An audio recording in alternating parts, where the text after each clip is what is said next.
As I speak now, there are thousands of AI generated content circulating on the internet. Most of these contents are not being read by anybody. They are boring, they lack creativity, they are not just there, they don't call the age. But as a rule, and for you to follow the trend, I believe that you must use AI to write at least some of your repetitive tasks. And the question now is, how can you actually write in a way that you know is still human, that is not overly AI in nature or artificial in nature, that people can read and relate to. And in this video, I'm going to show you 5 steps that I use that to humanize my content, to make sure that my AI generated content are not different from my personal content that I wrote myself. Here we go. Most people prompt AI as if they are talking to their boss with the rigid and formality that, strive for creativity. You have to just relax. AI is supposed to be your body. AI is supposed to be your part. AI is supposed to, your prompting with AI is supposed to be conversational. It's not supposed to be something so rigid. Being it conversational is like talking to a friend that you love sharing your crazy idea with, that is not going to be so judgmental. AI is not going to be judgmental about your ideas and what you want to write about, so pour your heart out. Don't just be so rigid in your prompting.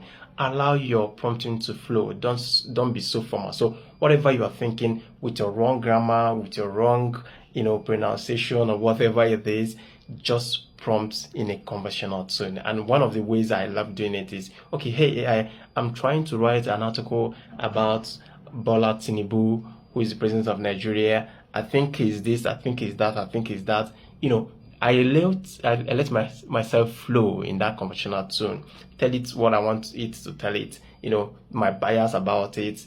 In line with the article I'm trying to write. It's going to allow it to understand my feelings, how I want to approach the article, and at the end of it all, it's going to give me something that is more relatable because I was not rigid in my prompting. I was more creative.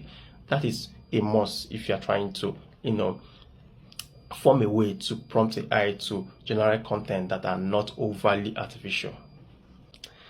Another thing to make sure that your AI generated content does not sound overly artificial is to provide a lot of context and personal experiences. And what I mean by context is, when you're writing something about, let me say you are writing about an economy, the economy of Nigeria, or the state of affairs in Nigeria, you have to provide examples. You have to provide context for you to be able to really understand the approach that you want to tell it. And one of those best ways known for you to actually provide content is actually to give it a headline. When you're trying to prompt, don't just go ahead and prompt. Give it, okay, I'm writing this article and the headline I'm thinking about is this is why I'm thinking about it. You just provide a lot of context to it, a lot of context, a lot of examples.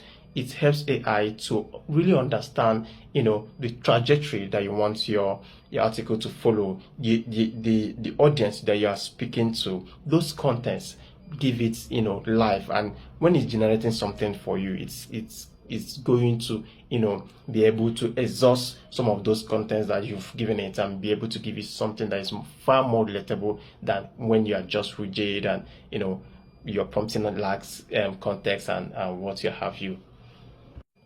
Another thing is that you must be able to inform your AI how you want your article to be structured. A lot of people that have been able to work with does not know how to prompt AI in this format. When AI is writing, it's always generating content that have the same sentence structure and paragraph length. It's a big deal. Humans don't often write like that. Sentences varies. There are some sentences that are maybe 50 words. There are sentences that are far more less.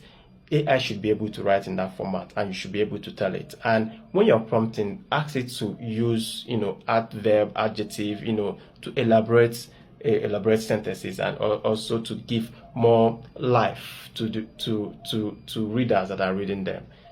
There are uses of comma, there are uses of hyphen, brackets. Those things you must be able to tell AI to put them in your article so that it can be full. It can feel more human when people are reading it, and rather than being overly artificial. So it is very important that you be able to give a kind of a sentence structure for you to understand. And one of those ways I love doing it is actually to show AI some of my well-written articles. So okay, look at how I was able to put some of those things inside my article, help write in that format, and often is going to abide by that rule. So one of the reasons why it is often boring for you to read research papers and report is because it lacks storytelling. So for your AI generated content to imbibe the storytelling format and captivate people into reading them, you must be able to prompt it in a way that it can write in a story way. So what I mean by this is actually, for instance, let's take for instance that you are trying to write about the inflation of Nigeria and how it has eroded the purchasing power of the middle class. The best way for you to do that is to include, number one, personal experiences of people who are, going through this economic situation that is affecting their lives. How is it affecting their lives? How they can't be able to afford the life they were able to afford maybe 2 years ago.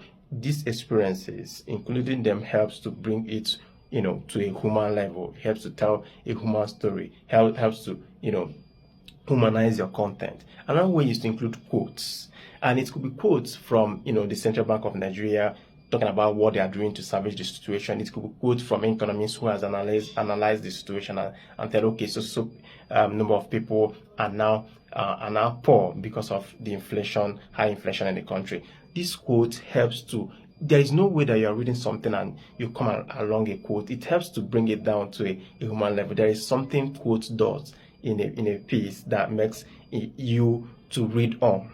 Do you understand? So those things are very, very important when you're writing. So another thing that you must include is the examples. So you have to include the goods and services that have skyrocketed in the last 12 months. What are they? Rice, beans, the price of petrol. Name them in your piece. So these are some of the things you must input in your prompting so that it can be able to humanize the content that is going to generate for you. For some people, once they are done prompting and AI goes ahead to generate their content for them, they are done, and they publish like that without any form of editing. This is so wrong.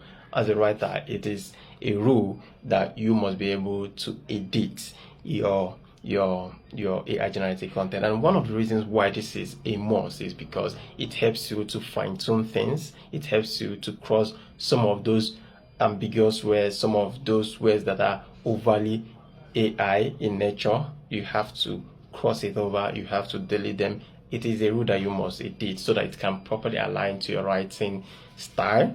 Some of this AI might not be able to write in your own style. So it is a must that after you're done prompting and AI have generated your content, please take a moment. Don't be in a haste to publish. Take a moment and edit so that it can be perfect. Thank you very much. If you like this content, follow us, share, and comment.